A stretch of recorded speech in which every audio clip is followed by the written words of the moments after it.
ಎಲ್ಲ ವೀಕ್ಷಕ ಬಂಧುಗಳಿಗೆ ನಮಸ್ಕಾರ. ಪ್ರಪಂಚದಲ್ಲಿ ದೊಡ್ಡ ದೊಡ್ಡ ವ್ಯಕ್ತಿಗಳನ್ನ ಒಂದ್ಸರಿ ವಿಮರ್ಶೆ ಮಾಡಿ ನೋಡಿ. ಅವರ ಜೀವನದಲ್ಲಿ ಅವರೊಂದು ಏನೋ ಒಂದು ಸಾಧನೆ ಮಾಡಿದ್ದಾರೆ ಅಂತಂದರೆ ಅವ್ರ ಜೊತೆಗೆ ಯಾವುದೋ ಒಂದು ಶಕ್ತಿ ನಡ್ಕೊಂಬಂದಿರಬೇಕು, ಅಥವಾ ಅವರು ಅಳವಡಿಸ್ಕೊಂಡಿರಬೇಕು, ಅಥವಾ ಆ ಮಾರ್ಗದಲ್ಲಿ ಅವರು ಹೋಗುವಂಥ ಒಂದು ಜ್ಞಾನವನ್ನು ಗಳಿಸ್ಕೊಂಡಿರಬೇಕು.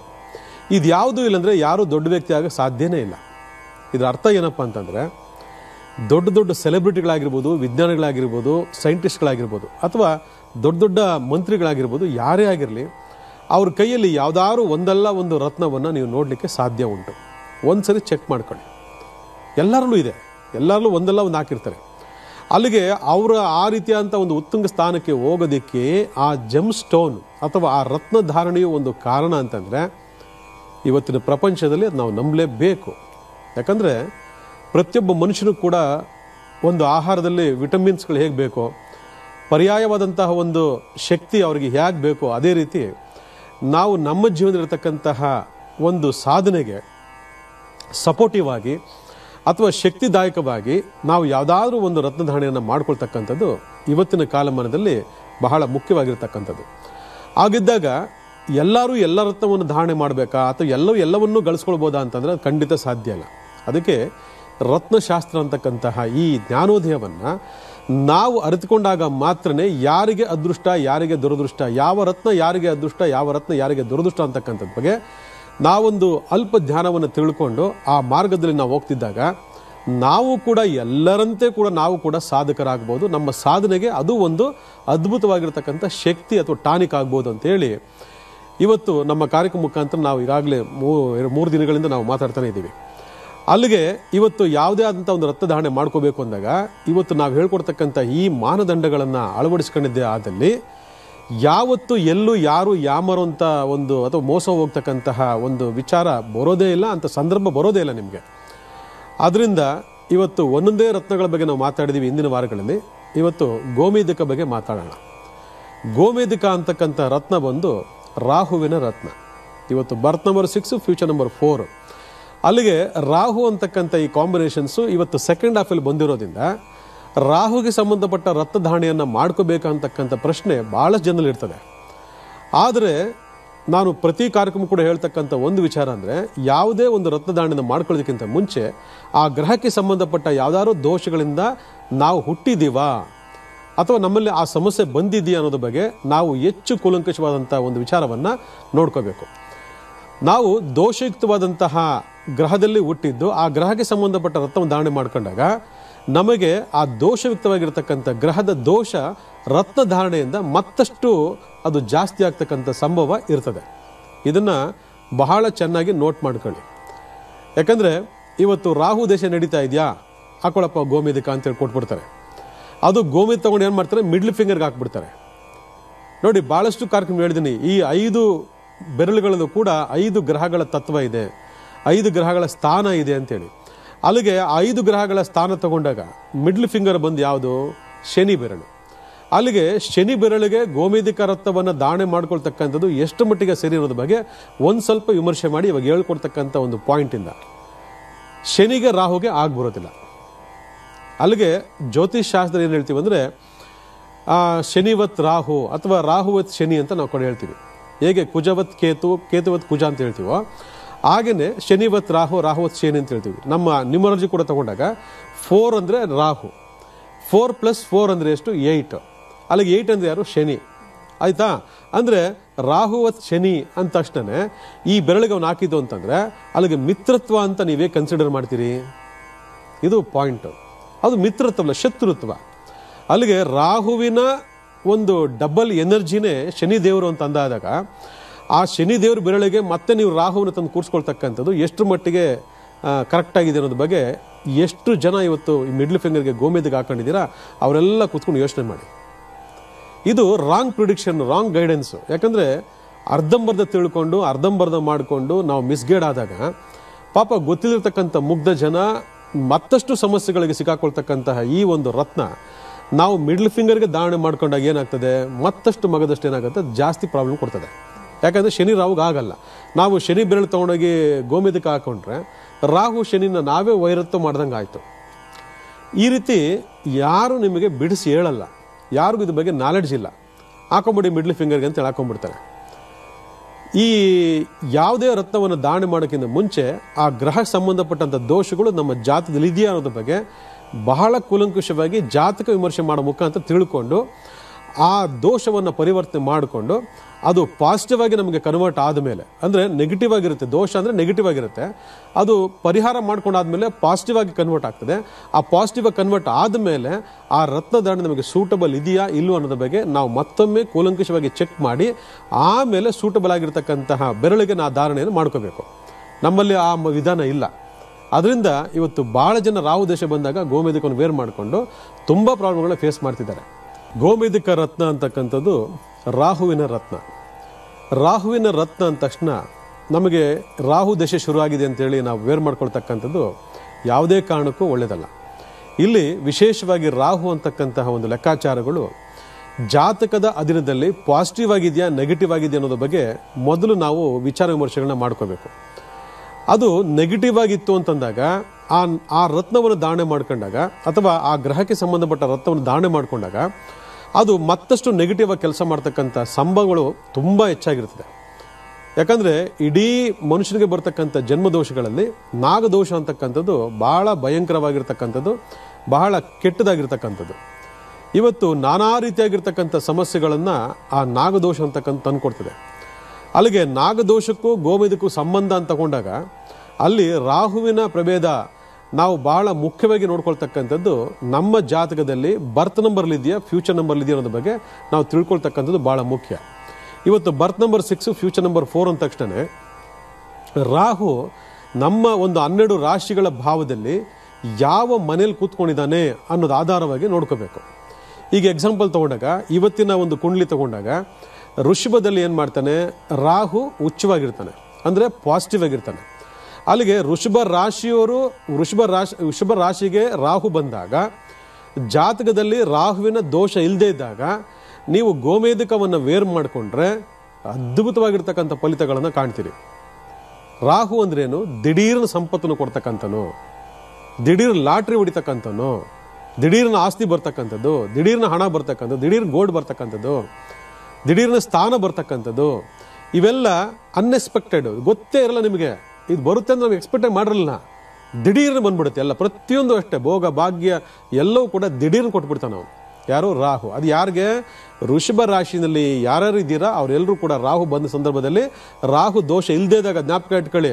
ಆಮೇಲೆ ನನ್ನ ಮನೆಗೂ ರಾಹು ಬಂದಿದ್ದಾನೆ, ಆಯಿತು 6 ತಿಂಗಳಾಯಿತು, ಏನು ಇಲ್ಲ ಅನ್ಬಿಡಿ. ದೋಷವನ್ನು ಇಲ್ಲದೆ ಇದ್ದರೆ ರಾಹು ನಿಮಗೆ ಪಾಸಿಟಿವ್ ಕೆಲಸ ಮಾಡ್ತಾನೆ. ಅದೇ ರಾಹುವಿನ ಸ್ವಂತ ಮನೆ ಯಾವುದು ಅಂದರೆ ಮಿಥುನ ರಾಶಿ. ಮಿಥುನ ರಾಶಿನಲ್ಲಿ ರಾಹು ಇದ್ದಾಗ ಇಡೀ ದೇಶ ಅಲ್ಲ, ಇಡೀ ಪ್ರಪಂಚವನ್ನೇ ಮಲಗಿಸ್ಬಿಟ್ಟಿದ್ದ ಅವನು. ಕೋವಿಡ್ ಅಂತೇಳಿ ಚೆಕ್ ಮಾಡ್ಕೊಳ್ಳಿ ಬೇಕಂದ್ರೆ ಆ ಟೈಮ್ಗಳಿಗೆ. ದೇಶದಲ್ಲಿ ಪ್ರಪಂಚ ನಡೀತಕ್ಕಂಥ ದುರ್ಘಟನೆಗಳಿಗೂ ಗ್ರಹಸ್ಥಿತಿಗಳಿಗೂ ಕೂಡ ಒಂದು ಅವಿನಾಭಾವ ಸಂಬಂಧ ಇರುತ್ತೆ ಅನ್ನೋದ್ರ ಬಗ್ಗೆ ಭಾಳ ಸ್ಪಷ್ಟವಾದಂಥ ಮಾಹಿತಿ ಸಿಗುತ್ತೆ. ಅಲ್ಲಿಗೆ ಜ್ಯೋತಿಷ್ಯ ವಿಜ್ಞಾನವೋ ಜ್ಞಾನವೋ ಅನ್ನೋದ್ರ ಬಗ್ಗೆ ನೀವು ತಿಳ್ಕೊಳ್ಳಿ. ನಾವು ಭಾಳಷ್ಟು ತಿಳ್ಕೊಂಡು ಸುಸ್ತಾಗ್ಬಿಟ್ಟಿದ್ದೀವಿ. ಆದರೆ ಇಲ್ಲಿ ಸ್ವಂತ ಮನೆಯಾಗಿರ್ತಕ್ಕಂತಹ ರಾಹು ಮಿಥುನ ರಾಶಿಯಲ್ಲಿ ನೀಚನಾಗಿದ್ದಾಗ ಇಡೀ ಪ್ರಪಂಚಕ್ಕೆ ಅವನು ತೊಂದರೆ ಕೊಡ್ತಾನೆ ಅಂತಂದಾಗ, ಅದೇ ಮಿಥುನ ರಾಶಿಯಿಂದ ಅವನು ವೃಷಭ ರಾಶಿಗೆ ಟ್ರಾನ್ಸ್ಫರ್ ಆದಾಗ, ಸಂಚಾರ ಆದಾಗ ಮಿಥುನ ರಾಶಿಯವರಿಗೆ ನಾಗದೋಷ ಇಲ್ಲ ಅಂತಂದರೆ ದಿಢೀರನೆ ಭೋಗ ಭಾಗ್ಯಗಳನ್ನು ಕೊಡ್ತಾನೆ. ಇದನ್ನು ಜ್ಞಾಪಕ ಇಟ್ಕೊಳ್ಳಿ. ಈ ರೀತಿ ಒಂದು ಮನೆಯಿಂದ ಒಂದು ಮನೆಗೆ negative positive negative positive negative positive ಅಂತಕ್ಕಂತಹ ಈ ಚಲಿಸುವಿಕೆ ರಾಹು, ನಾವು ಜಾತಕ ರೀತಿ ಪರಿಶೀಲನೆ ಮಾಡ್ಕೊಳ್ಳದೆ ದಿಢೀರ ನಮಗೆ ರಾಹು ದೇಶ ನಡೀತು ಅಂತಂದಾಗ ಅಲ್ಲಿ ಹಲವಾರು ಕಷ್ಟ ಕೋಟೆಗಳನ್ನು ಅನುಭವಿಸೇ ತೀರಬೇಕು ನಾವು. ಯಾಕಂದರೆ ಅದನ್ನೇ ನಾಗದೋಷದ ತೀವ್ರವಾಗಿರ್ತಕ್ಕಂಥ ಪ್ರಭಾವ ಅಂತ ಹೇಳ್ತೀವಿ ನಾವು. ಅಲ್ಲೇನಾಗುತ್ತೆ, ಸ್ಥಾನ ಪಲ್ಲಟ. ಯಾರು ರಾಹು ಎಂಟ್ರಿ ಆಗ್ತಾರೆ ಅವ್ರಿಗೆ ಸ್ಥಾನ ಪಲ್ಲಟ. ಕೆಲಸ ಮಾಡ್ತಿರ್ತಾರೆ, ದಿಢೀರ್ನ ಕೆಲಸ ಹೋಗ್ತಾರೆ, ಅವರೇ ಚೇಂಜ್ ಮಾಡ್ಕೊಂಡ್ಬಿಡ್ತಾರೆ. ಅಂದರೆ ಅವ್ರ ಬಾಸು ಅಥವಾ ಮ್ಯಾನೇಜ್ಮೆಂಟು ಅವ್ರನ್ನ ಒಳಗಡೆ ಕಳಿಸಲ್ಲ, ಇವರೇ ನನ್ನ ಸರಿ ಇಲ್ಲ, ಇದು ನನ್ನ ಸ್ಯಾಟಿಸ್ಫ್ಯಾಕ್ಷನ್ ಇಲ್ಲ, ಅವ್ರು ಸರಿ ಇಲ್ಲ, ಇವ್ರು ಸರಿ ಇಲ್ಲ, ಕೆಲಸ ಬಿಟ್ಟು ಹೋಗೋಣ, ಬೇರೆ ಕಡೆ ನೋಡೋಣ ಅಂತ ಹೇಳ್ಬಿಟ್ಟು ಏನು ಮಾಡ್ತಾರೆ, ದಿಢೀರ್ ಚೇಂಜ್ ಮಾಡಿಬಿಡ್ತಾರೆ. ನೋಡಿ, ರಾಹುವಿನ ಒಂದು ಪ್ರಭಾವ ಇದು. ಅವ್ರಿಗೆ ಗೊತ್ತೇ ಇರಲ್ಲ ರಾಹು ನನಗೆ ಎಂಟ್ರಿ ಆಗಿದ್ದಾನೆ, ನನಗಿವಾಗ ನಾನು ಚೇಂಜ್ ಆಗ್ತೀನಿ ಅಂತ. ಬಟ್ ಅವ್ರ ಥಿಂಕಿಂಗ್ ಏನೋ, ಇದಕ್ಕಿಂತ ಒಳ್ಳೆ ಕೆಲಸ ಸಿಗುತ್ತೆ ನನಗೆ ಅಂತಾರೆ. ಬಟ್ ಅವ್ರು ಕೆಲಸ ಬಿಟ್ಟ ತಕ್ಷಣ ಫುಟ್ಪಾತ್ಗೆ ಹೋಗ್ಬಿಟ್ಟಿರ್ತಾರೆ. 1.5 ವರ್ಷ ಏನು ಮಾಡಿದ್ರು ಕೆಲಸ ಸಿಗಲ್ಲ ಅವ್ರಿಗೆ. ಕಸ ಗುಡಿಸ್ಬೇಕು ಅಂತ ಒಂದು ಸಂದರ್ಭ ಬಂದ್ಬಿಡ್ತೈತೆ. ಅಂದರೆ ನಿಮಗೆ ಗೊತ್ತಿಲ್ಲದೇ ಒಂದು ಸ್ಥಾನ ಪಲ್ಲಟ ಆಗ್ತಕ್ಕಂಥ ರಾಹುವಿನ ನೆಗೆಟಿವಿಟಿ ನಿಮಗೆ ಕೆಲಸ ಮಾಡ್ತದೆ. ಅಂಥ ಸಂದರ್ಭವಾಗಿ ನೀವು ಗೋಮಿದಕ್ಕೆ ಹಾಕೊಂಡ್ರೆ ಏನಾಗ್ತದೆ, ಇನ್ನೂ ಡಬಲ್ ಆಗ್ತದೆ ಅಲ್ಲಿಗೆ ಪ್ರಾಬ್ಲಮ್ಸ್ಗಳು. ಅದು ಒಂದು. ದಿಢೀರ್ನೆ ನಷ್ಟ, ಧನ ನಷ್ಟ. ಯಾರಿಗೋ ದುಡ್ಡು ಕೊಟ್ಟಿರ್ತೀರಾ ಅಥವಾ ಯಾರಿಗೋ ಚೀಟಿ ಕಟ್ಟಿರ್ತೀರಾ, ಅವನು ಎತ್ಕೊಂಡು ಓಡೋಗ್ಬಿಟ್ಟಿರ್ತಾನೆ. ಅಥವಾ ಯಾವನು ಸಾಲ ಕೊಟ್ಟಿರ್ತಾನೆ, ಅವನು ಸ್ವಿಚ್ ಆಫ್ ಮಾಡ್ಕೊಂಡು ಓಡೋಗ್ಬಿಟ್ಟಿರ್ತಾನೆ ದೇಶ ಬಿಟ್ಟು. ಇವನು ಕಟ್ಟಬೇಕು ಅವಾಗ. ಈ ಥರ ಹಲವಾರು ಸಾಂದರ್ಭಿಕವಾಗಿ ಆ ಸಮಸ್ಯೆಗಳನ್ನು ಅವನು ನಾಗ ಅಥವಾ ರಾಹು ತಂದು ಹೊಡ್ತಾನೆ ಅಂತಂದಾಗ, ನಾವು ಇಂಥ ಸಂದರ್ಭಗಳಲ್ಲಿ ನಾವು ಹೋಗ್ಬಿಟ್ಟು ದಿಢೀರ್ನಾಗಿ ನಮಗೆ ಇದು ರಾಹು ಭುಕ್ತಿ ನಡೀತಾ ಇದೆ, ರಾಹು ದಶೆ ನಡೀತಾ ಇದೆ, ರಾಹು ಮಹಾದಶೆ ನಡೀತಾ ಇದೆ, ಅದಕ್ಕೆ ನಾವು ಪಾಸಿಟಿವ್ ಆಗಬೇಕು ಅಂತೇಳಿ ನಾವು ಗೋಮಿದಕ್ಕೆ ಹಾಕೊಂಡ್ರೆ ಆಲ್ರೆಡಿ ನೆಗೆಟಿವ್ ಆಗಿದ್ರೆ ನೆಗೆಟಿವೇ ಅದು. ಬಟ್ ಇಲ್ಲಿ ನಮ್ಮಲ್ಲಿ ಹಲವಾರು ಶಾಸ್ತ್ರದ್ರಿಗೆ ಇದು ಗೊತ್ತಿಲ್ಲ. ಅವರೆಲ್ಲ ಥಿಂಕ್ ಮಾಡೋದಂದ್ರೆ ಕಮರ್ಷಿಯಲ್ ಮೈಂಡಿಂದ ಅವ್ರು ಥಿಂಕ್ ಮಾಡ್ತಾರೆ, ಹಾಕೊಳ್ಳಿ ಹಾಕೊಳ್ಳಿ ಹಾಕೊಳ್ಳಿ ಅಂತೇಳಿ. ಹಾಕೊಂಡದ್ದು ಗೊತ್ತಾಗುತ್ತೆ ಅದು ಏನು ಕರ್ಮ ಆಗುತ್ತೆ ಅಂತೇಳಿ. ಆದರೆ ಇಲ್ಲಿ ನೀವು ವಿಚಾರ ಮಾಡಬೇಕಾದ್ರೇನಪ್ಪ ಅಂತಂದರೆ, ಅದು ನೆಗೆಟಿವ್ ಇದೆಯಾ ಪಾಸಿಟಿವ್ ಇದೆಯಾ ಅಂತ. ಅದಕ್ಕೆ ಮಿಥುನ ರಾಶಿನಲ್ಲಿ ನೆಗೆಟಿವ್ ಆಗಿರ್ತಾನೆ, ವೃಷಭ ರಾಶಿಯಲ್ಲಿ ಪಾಸಿಟಿವ್ ಆಗಿರ್ತಾನೆ.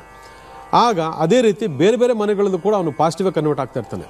ಅಂಥ ಸಂದರ್ಭವನ್ನು ನೋಡಿಕೊಂಡು ನಮ್ಮಲ್ಲಿ ಆ ದೋಷದಿಂದ ನಾವು ಮುಕ್ತರಾಗಿದ್ದೀವಿ ಅಂತ ತಿಳ್ಕೊಂಡು ಆಮೇಲೆ ನಾವೇನು ಮಾಡಬೇಕು, ಅದು ಸಂಬಂಧಪಟ್ಟಂಥ ರತ್ನವನ್ನು ಧಾರಣೆ ಮಾಡಿಕೊಂಡಾಗ ನಮಗೆ ಅದ್ಭುತವಾಗಿರ್ತಕ್ಕಂಥ ಫಲಗಳನ್ನು ಅವನು ಕೊಡ್ತಾನೆ. ಹೇಗೆ ನಿಮಗೆ ದಿಢೀರ್ನ ಕೆಲಸ ಹೋಗಿರ್ತದೋ ಹಾಗೆ ದಿಢೀರ್ನ ಕೆಲಸ ಸಿಕ್ಬಿಡುತ್ತೆ, ನಿಮಗೆ ಗೊತ್ತೇ ಆಗಲ್ಲ. ನಿಮಗೆ ಹೇಗೆ ನಿಮಗೆ ನಷ್ಟ ಆಗಿರ್ತದೋ ಹಾಗೆ ಯಾರು ಎತ್ಕೊಂಡು ಓಡೋಗ್ಬಿಟ್ಟಿರ್ತಾರೆ ದುಡ್ಡನ್ನ, ಅವ್ರು ನಿಮಗೆ ತಂದು ಕ್ಷಮೆ ಯಾಚಿಸಿ ದುಡ್ಡು ಕೊಟ್ಟು ಹೋಗ್ತಾರೆ.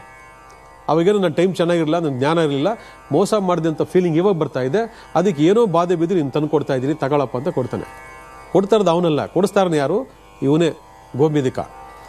ಅಲ್ಲಿಗೆ ಈ ಥರ ಚಿತ್ರ ವಿಚಿತ್ರಗಳು ಒಬ್ಬರ ಜೀವನದಲ್ಲಿ ಬೇರೆ ಬೇರೆ ರೀತಿ ನಡೀತಾ ಇರುತ್ತೆ ಅಂತಂದಾಗ ನಾವು ಎಷ್ಟು ಜಾಗೃತಿಯಾಗಿ ನಾವು ಇದನ್ನು ಆಯ್ಕೆ ಮಾಡ್ಕೋಬೇಕು ಅನ್ನೋದ್ರ ಬಗ್ಗೆ ಒಂದು ಸ್ವಲ್ಪ ಗಮನ ಕೊಡಿ. ಯಾಕಂದರೆ ರಾಹು, ಕೇತು, ಮಂಗಳ, ಶನಿ ಇವೆಲ್ಲ ಅಶುಭಕಾರಕ ಗ್ರಹಗಳು. ಯಾವಾಗ ಅವರು ಅಶುಭ ಆಗ್ತಾರೋ ಯಾವಾಗ ಶುಭ ಆಗ್ತಾರೋ ಜಾತಕ ರೀತಿ ನಾವು ನಿಖರವಾಗಿ ಹೇಳ್ಬೋದು. ಬಟ್ ನಿಮಗೆ ಗೊತ್ತಿರಲ್ಲ ಅಲ್ವಾ. ನೀವು ಎಲ್ಲಾರನ್ನೂ ಒಳ್ಳೆಯವ್ರು ಅನ್ಕೊಂಡ್ಬಿಟ್ರೆ, ಎಲ್ಲ ಗ್ರಹಗಳನ್ನು ಶುಭಕಾರಕ ಗ್ರಹ ಅನ್ಕೊಂಡ್ರೆ ನಾವು ಎಲ್ಲೋ ಒಂದು ಕಡೆ ಮಿಸ್ಗೈಡ್ ಆಗಿ ನಾವು ಅಲ್ಲಿ ಮತ್ತೆ ಸಮಸ್ಯೆಲಿರ್ತೀವಿ, ಇನ್ನೊಂದಷ್ಟು ಸಮಸ್ಯೆ ಸಿಕ್ಕಾಳ್ತಕ್ಕಂತಹ ಒಂದು ಸಂದರ್ಭಕ್ಕೆ ನಾವು ಬಂದ್ಬಿಡ್ತೀವಿ. ಅದರಿಂದ ಯಾರೇ ಒಂದು ಗೋಮೇಧಿಕವನ್ನು ಧಾರಣೆ ಮಾಡ್ಕೊಳ್ಳೋದಕ್ಕಿಂತ ಮುಂಚೆ ನಮ್ಮ ಜಾತಕ ರೀತಿ ಇರತಕ್ಕಂತಹ ಸ್ಥಾನಗಳನ್ನು ನೋಡಿಕೊಂಡು ಅಲ್ಲಿ ನೆಗೆಟಿವ್ ಪಾಸಿಟಿವ್ ನೋಡಿಕೊಂಡು, ನೆಗೆಟಿವ್ ಆಗಿದ್ರೆ ದೋಷ ಪರಿಹಾರ ಮಾಡಿಕೊಂಡು ಆಮೇಲೆ ಅದು ಸಂಬಂಧಪಟ್ಟಂಥ ರತ್ನ ಧಾರಣೆ ಮಾಡ್ಕೊಳ್ತಕ್ಕಂಥದ್ದು ಭಾಳ ಸೂಕ್ತವಾಗಿರ್ತಕ್ಕಂಥ ಒಂದು ಲೆಕ್ಕಾಚಾರ ಅಂತಕ್ಕಂಥ ಬಗ್ಗೆ ಕಾರ್ಯಕ್ರಮದಲ್ಲಿ ನಾನು ನಿಮಗೆಲ್ಲ ಹೇಳ್ಕೊಡ್ತಾ ಇದ್ದೀನಿ. ಇದನ್ನು ಯಾರೂ ಹೇಳ್ಕೊಡಲ್ಲ. ಯಾಕಂದರೆ ಎಲ್ಲ ಬಿಸ್ನೆಸ್ ಆಗಿರೋದ್ರಿಂದ ಹಾಕೊಳ್ಳಿ ಹಾಕೊಳ್ಳಿ ಹಾಕೊಳ್ಳಿ ಅಂತ ಹೇಳಿ ಹಾಕ್ಸ್ಬಿಡ್ತಾರೆ, ಅದು ಪ್ರಯೋಜನ ಆಗ್ಬಿಡೋದಿಲ್ಲ. ಒಂದು. ಇನ್ನು ಗೋಮೇಧಿಕ ರತ್ನ ಬಹಳ ಚೀಪ್, ಅದು ಬಹಳ ಕಮ್ಮಿ ರೇಟ್, ಅದೇನಂತ ಬೆಲೆ ಏನಿಲ್ಲ ಅದಕ್ಕೆ. ಯಾಕಂದರೆ ಇದು ಭೂಮಿಯಲ್ಲಿ ಸಿಗ್ತಕ್ಕಂಥ ಒಂದು ಖನಿಜ ಸಂಪತ್ತು. ಭೂಮಿಯಲ್ಲಿ ನದಿ ತಟಗಳಲ್ಲಿ, ನದಿ ಬೆಟ್ಟ ಗುಡ್ಡಗಳ ಸಂಧಿಯಲ್ಲಿ ಸಿಗ್ತಕ್ಕಂತಹ ಒಂದು ಸಂಪತ್ತು, ಖನಿಜ ಸಂಪತ್ತು. ಇದು ಬಹಳ ಕಮ್ಮಿ ರೇಟಲ್ಲಿ ಎಲ್ಲ ಕಡೆ ಸಿಗ್ತಾ ಇರ್ತದೆ. ಆದರೂ ಕೆಲವು ಜನ ಏನು ಮಾಡ್ತಾರೆ, ಇದನ್ನು ಡೂಪ್ಲಿಕೇಟ್ ಮಾಡ್ತಿರ್ತಾರೆ. ಇದನ್ನು ಕೂಡ ಡೂಪ್ಲಿಕೇಟ್, ಈಗ ಬೇಡಿಕೆ ಜಾಸ್ತಿ ಆಗ್ತಿದ್ದಂಗೆ ಇನ್ನೂ ಜಾಸ್ತಿ ನಾವು ಇದು ಮಾಡಬೇಕಲ್ಲ ಅಂತೇಳಿ ಅದನ್ನು ಇದು ಮಾಡ್ತಿರ್ತಾರೆ. ಅದರಿಂದ ಅಲ್ಲೂ ಕೂಡ ಬಹಳ ಕೇರ್ಫುಲ್ ನೋಡ್ಕೋಬೇಕು. ಈ ಗೋಮೇಧಿಕ ಅಂತಕ್ಕಂಥದ್ದು ಜೇನಿನ ಬಣ್ಣದನ್ನೇ ಉಳಿದಿರುತ್ತೆ. ಅಂದರೆ ಜೇನಿನ ಬಣ್ಣ ಹೇಗಿರುತ್ತೋ ಆ ಜೇನಿನ ಬಣ್ಣದ ರೀತಿ ಇದರ ಬಣ್ಣ ಇರ್ತದೆ. ಇದು ಒಂದು. ಅದಿಲ್ಲ ಅಂತಂದಮೇಲೆ ಹಸುವಿನ ಮೂತ್ರದ ಬಣ್ಣ ಇರುತ್ತೆ ಅಂತ ಇನ್ನೊಂದು ಶಾಸ್ತ್ರ ಹೇಳ್ತದೆ. ಇದು ಎರಡೂ ಕೂಡ ಸತ್ಯ. ಯಾಕಂದರೆ ಅದರಲ್ಲಿ ನಾನಾ ರೀತಿಯಾಗಿರ್ತಕ್ಕಂಥ ವೆರೈಟಿ ಸ್ಟೋನ್ಗಳು ನಮಗೆ ಸಿಗ್ತಾ ಬರ್ತದೆ. ಗೋಮೇಧಿಕ ರತ್ನವನ್ನು ನಿಮಗೆ ಸೂಟಬಲ್ ಆಯಿತು ಅಂದ ತಕ್ಷಣ ನೀವೇನು ಮಾಡಬೇಕು, ಅದನ್ನು ಧಾರಣೆ ಮಾಡ್ಕೋಬೇಕು. ಯಾವ ರೀತಿ ಧಾರಣೆ ಮಾಡ್ಕೋಬೇಕು, ಒಂದು ಕಂದು ಬಣ್ಣದ ಬಟ್ಟೆಯನ್ನು ತೊಗೊಂಡು ಬಂದು ನೀವು ನಿಮ್ಮ ದೇವರ ಮನೆಯಲ್ಲಿ ಅಲ್ಲಿ ವಿಶೇಷವಾಗಿ ಗಣಪತಿ ಫೋಟೋ ಅಥವಾ ವಿಗ್ರಹವನ್ನು ಸ್ಥಾಪನೆ ಮಾಡಿದ್ದು, ಎಲ್ಲರ ಮನೆಯಲ್ಲೂ ಗಣಪತಿ ಇದ್ದೇ ಇರ್ತಾನೆ.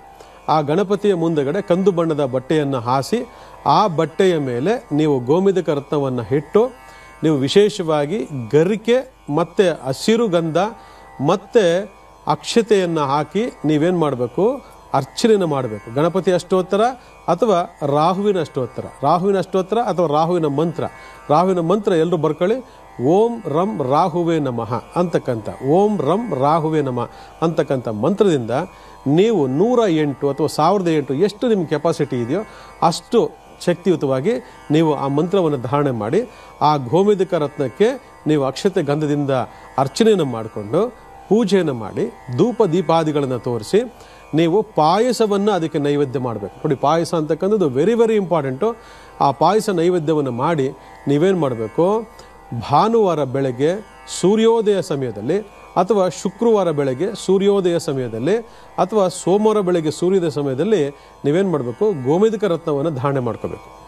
ನೋಡಿ ಎಷ್ಟೊಂದು ವಿಚಾರಗಳಿದ್ದಾವೆ ಅಂತೇಳಿ. ಯಾಕಂದರೆ ಒಂದು ರತ್ನವನ್ನು ತೊಗೊಂಡು ಬಂದಾಗ ಆ ರತ್ನಕ್ಕೆ ಅದರದೇ ಆದಂಥ ಒಂದು ನಕಾರಾತ್ಮಕ ಶಕ್ತಿಯೇ ಮೇಲ್ಮೇಲಿರ್ತದೆ. ಆ ನಕಾರಾತ್ಮಕ ಶಕ್ತಿಯನ್ನು ನಾವು ಶುದ್ಧೀಕರಣಗೊಳಿಸಿ ನಾವೇನು ಮಾಡಬೇಕು, ಅದಕ್ಕೆ ಸಂಬಂಧಪಟ್ಟಂಥ ರಿಚುವಲ್ಸ್ ಅಂದರೆ ನಿಯಮಗಳನ್ನು ಅಳವಡಿಸ್ಕೊಂಡು ನಾವು ಈ ರೀತಿ ಧಾರಣೆ ಮಾಡ್ಕೊಳ್ಳೋದ್ರಿಂದ ಬಹಳ ಅದ್ಭುತವಾಗಿರ್ತಕ್ಕಂಥ ಪ್ರತಿಫಲವನ್ನು ನಾವು ಕಾಣ್ತೀವಿ. ಯಾವ ಪ್ರತಿಫಲ ಅಂದರೆ ದಿಢೀರ್ನೆ ದುಡ್ಡು, ದಿಢೀರ್ನೆ ಹಣಕಾಸು, ದಿಢೀರ್ನೆ ಸ್ಥಾನಮಾನಗಳು, ದಿಢೀರ್ನೆ ಹೆಂಡತಿಯಿಂದ ಸುಖ, ಶಾಂತಿ, ದೂರ ಪ್ರಯಾಣದ ಯೋಗ, ವಿದೇಶ ಪ್ರಯಾಣದ ಯೋಗ, ವಿದೇಶದಲ್ಲಿ ನೆಲೆನಿಲ್ಲಿಸ್ತಕ್ಕಂಥ ಯೋಗ, ಈ ರೀತಿಯೆಲ್ಲ ಹಲವಾರು ವಿಚಾರಗಳು ನಮಗೇನಾಗುತ್ತೆ, ದಿಢೀರ್ನೆ ಆಕಸ್ಮಿಕವಾಗಿ ಸಿಕ್ಬಿಡ್ತದೆ. ಕಾರಣ ಏನಂದರೆ ರಾಹು ಕೊಟ್ಟು ಹೊಡಿಯಲ್ಲ, ದಿಢೀರ್ನೆ ಕೊಟ್ಟುಬಿಟ್ಟು ಅವನು ಸಂತೋಷ ಕೊಡ್ತಾನೆ. ಅದರಿಂದ ಇದು ಮಾಡ್ಕೊಳ್ಬೇಕು. ನಿಮಗೆ ಜಾತಕ ಗೊತ್ತಿಲ್ಲ, ಅದು ಗೊತ್ತಿಲ್ಲ, ನಾನು ಗೋಮೇಧಿಕ ಧಾರಣೆ ಮಾಡ್ಕೋಬೇಕು ಅಂತ ಎಲ್ಲರೂ ಕೂಡ ಒಂದು ಪರೀಕ್ಷೆ ಹೇಳ್ಕೊಡ್ತೀನಿ, ಅದನ್ನು ಮಾಡ್ಕೊಳ್ಳಿ. ಒಂದು ರೇಷ್ಮೆ ಬಟ್ಟೆಯಲ್ಲಿ ಗೋಮೇಧಿಕವನ್ನು ಒಳಗಡೆ ಹಾಕಿ ಗಂಟು ಹಾಕ್ಬಿಟ್ಟು ನೀವು ಬಲತೋಳು, ಗಂಡಸರು ಪುರುಷರಾದರೆ ಬಲತೋಳಿಗೆ, ಹೆಣ್ಮಕ್ಳು ಧಾರಣೆ ಮಾಡಬೇಕು ಅಂದಾಗ ಎಡತೋಳಿಗೆ ಈ ತೋಳು ಕಟ್ಕೊಂಡು ರಾತ್ರಿ ಮಲ್ಕೋಬೇಕು. ನಿಮಗೆ ಸ್ವಪ್ನದಲ್ಲಿ ಅಂದರೆ ಕನಸಿನಲ್ಲಿ ಏನಾದರೂ ಪಾಸಿಟಿವ್ ಆಗಿರ್ತಕ್ಕಂಥ ಕನಸುಗಳು ಬಿದ್ದರೆ ನೀವು ನಾನು ಹೇಳ್ತಕ್ಕಂಥ ಪೂಜಾ ವಿಧಾನದಿಂದ ನೀವು ಗೋಮೇಧಿಕ ರತ್ನವನ್ನು ಧಾರಾಳವಾಗಿ ಧಾರಣೆ ಮಾಡಬಹುದು. ಇನ್ ಕೇಸ್ ಏನಾದರೂ ನೆಗೆಟಿವ್ಸ್ ಏನಾದರೂ ನಿಮಗೆ ಕನಸಲ್ಲಿ ಬಂದಿದ್ರೆ, ನಕಾರಾತ್ಮಕ ಶಕ್ತಿಗಳು ಗೋಚರ ಆಗಿದ್ರೆ, ಕನಸಿನಲ್ಲಿ ತುಂಬ ಡಿಸ್ಟರ್ಬೆನ್ಸ್ ಆಗಿದ್ರೆ ಅದನ್ನು ಬಿಚ್ಚಿ ಒಂದು ಕಡೆ ಸೈಡ್ಗಿಟ್ಟು ನಮಸ್ಕಾರ ಮಾಡ್ಕೊಳ್ಳೋದು ಭಾಳ ಒಳ್ಳೆಯದು. ಈ ರೀತಿ ರತ್ನ ಧಾರಣೆ ಕೂಡ ಇದೆ. ಅದಾದಮೇಲೆ ನಿಮ್ಮ ಒಂದು ವಾಟ್ಸಪ್ ಫೋಟೋವನ್ನು ನಮಗೆ ಕಳಿಸ್ಕೊಟ್ರೆ ನಿಮಗೆ ಸೂಟಬಲ್ ಆಗ್ತಕ್ಕಂಥ ರತ್ನ ಯಾವುದು, ಅದರ ಹೇಗೆ ಧಾರಣೆ ಮಾಡಬೇಕು ಅನ್ನೋದ್ರ ಬಗ್ಗೆ ನಾವು ನಮ್ಮ ಕಾರ್ಯಕ್ರಮ ಮುಖಾಂತರ ನಿಮಗೆ ನೇರವಾಗಿ ಹೇಳ್ಕೊಡ್ತಕ್ಕಂಥ ಒಂದು ಅವಕಾಶವನ್ನು ನಾವು ನಿಮ್ಗೆ ಒದಗಿಸ್ಕೊಡ್ತಾ ಇದ್ದೀವಿ. ಅದರಿಂದ ನಿಮ್ಮ ಲೇಟೆಸ್ಟ್ ಫೋಟೋವನ್ನು ಕೂಡ ನಮಗೆ ಕಳಿಸ್ಕೊಡಿ. ಒಂದು ಆಮೇಲೆ ಗೋಮೇಧಿಕ ರತ್ನದ ಆಯುಸ್ಸು ಎಷ್ಟು ಅಂದರೆ ಬರೀ 3 ವರ್ಷ ಮಾತ್ರ. ನೀವು ಧಾರಣೆ ಮಾಡಿದ್ದ 3 ವರ್ಷ ಆದಮೇಲೆ ತೆಗೆದು ಬಿಡಬೇಕು. ವರ್ಷಾನುಗಟ್ಟಲೆ ಹಾಕೊಂಡ್ಬಿಡೋದಲ್ಲ, ದುಡ್ಡು ಕೊಟ್ಟಿದ್ದೀನಿ ಅಂತೇಳಿ. ಅದು ಭಾಳ ಕಮ್ಮಿ ಬೆಲೆ, ಏನು ತಲೆ ಕೆಡಿಸ್ಕೊಳ್ಳೋ ಅವಶ್ಯಕತೆ ಇಲ್ಲ. 100 ರೂಪಾಯಿ ಕ್ಯಾರೆಟ್ ಸಿಗುತ್ತೆ. ಅದರಲ್ಲಿ ಶ್ರೀಲಂಕಾ ಗೋಮೇಧಿಕ ಬಂದು ಭಾಳ ಸರ್ವಶ್ರೇಷ್ಠವಾಗಿರ್ತಕ್ಕಂಥದ್ದು. ನೋಟ್ ಮಾಡ್ಕೊಳ್ಳಿ, ಶ್ರೀಲಂಕಾ ಗೋಮತಿ ಬಂದು ಭಾಳ ಶ್ರೇಷ್ಠವಾಗಿರ್ತಕ್ಕಂಥದ್ದು. ಅದು 100 ರೂಪೀಸ್ ಕ್ಯಾರೆಟಲ್ಲಿ ಸಿಗುತ್ತೆ. ಅದನ್ನು ನೀವು ನಿಯಮಿತವಾಗಿರ್ತಕ್ಕಂತಹ ಪೂಜಾ ವಿಧಿವಿಧಾನಗಳಿಂದ, ಭಕ್ತಿಯಿಂದ, ಶ್ರದ್ಧೆಯಿಂದ, ನಂಬಿಕೆಯಿಂದ ಆ ಭಗವಂತ, ಆ ನಾಗದೇವರು ನಿಮ್ಮ ಒಂದು ಕೈ ರೇಖೆಯಲ್ಲಿ, ನಿಮ್ಮ ಒಂದು ಬೆರಳಿನ ಮೇಲೆ ಅವನು ಸ್ಥಿತವಾಗಿದ್ದಾಗ ನೀವು ನಾಗದೇವತೆಗೆ ಒಂದೇ ಒಂದು ಹೇಳ್ತಾರೆ ಶಾಸ್ತ್ರ ಪ್ರಕಾರ, ಮಡಿ. ಅಷ್ಟೇ ಮಡಿಯಿಂದ ನೀವು ಗೋಮೇಧಿಕ ರತ್ನ ಧಾರಣೆ ಮಾಡ್ಕೊಂಡ್ರೆ ಅವನು ದಿಢೀರ್ನ ಸಂಪತ್ತನ್ನು ಕೊಡ್ತಾನೆ, ಭೋಗ ಭಾಗ್ಯಗಳನ್ನ ಕೊಡ್ತಾನೆ. ಅದೇ ನೀವು ನಾಗದೇವರನ್ನು ಗೋಮೇಧಿಕ ರೂಪದಲ್ಲಿ, ಗೋಮೇಧಿಕ ರತ್ನ ರೂಪದಲ್ಲಿ ನೀವು ಬೆರಳಲ್ಲಿ ಧರಿಸಿ ನೀವು ಮೈಲಿಗೆಗಳನ್ನು ಮಾಡ್ಕೊಂಡ್ರೆ, ಅಪಚಾರಗಳನ್ನು ಮಾಡ್ಕೊಂಡ್ರೆ ನೀವು ಬರಬಾರದ ಕಷ್ಟಗಳನ್ನು ಅನುಭವಿಸ್ತೀರಾ. ಅದರಿಂದ ರತ್ನ ಧಾರಣೆ ಇಟ್ಟದ್ದು ಅಷ್ಟು ಸುಲಭ ಅಲ್ಲ, ಅದರಲ್ಲಿ ಬಹಳ ನಿಯಮಗಳಿದ್ದಾವೆ. ಆ ಭಯ, ಭಕ್ತಿ, ಶ್ರದ್ಧೆ ನಮ್ಮ ಜೀವಿತಾವಧಿಯಲ್ಲಿ ರತ್ನವನ್ನು ಧಾರಣೆ ಮಾಡ್ಕೊಂಡಾದ್ಮೇಲೆ ಅಳವಡಿಸ್ಕೊಳ್ಬೇಕು. ನಾವು ಅಳವಡಿಸ್ಕೊಳ್ಳದೆ ಕೇರ್ಲೆಸ್ ಆಗಿ ಅದರಲ್ಲೇ ಮಾಂಸಾಹಾರ ಸೇವನೆ ಮಾಡೋದು, ಡ್ರಿಂಕ್ಸ್ ಮಾಡೋದು ಅಥವಾ ಬೇರೆ ಬೇರೆ ಮೈಲಿಗೆ ಕ್ರಿಯೆಗಳನ್ನು ಮಾಡ್ಕೊಳ್ತಕ್ಕಂಥದ್ದು ಮಾಡಿದಾಗ ಏನಾಗುತ್ತೆ, ಅವು ನಿಮಗೆ ರಿಟರ್ನ್ ಹೊಡೆದ್ಬಿಡ್ತವೆ. ಅದರಿಂದ ಇಷ್ಟೆಲ್ಲ ಜಾಗ್ರತೆ ವಹಿಸಿ, ಬಹಳ ಎಚ್ಚರಿಕೆ ವಹಿಸಿ ಗೋಮೇಧಿಕ ರತ್ನವನ್ನು ಧಾರಣೆ ಮಾಡ್ಕೊಳ್ಳಿ. ನಿಮ್ಗೆಲ್ರಿಗೂ ಒಳ್ಳೆಯದಾಗಲಿ.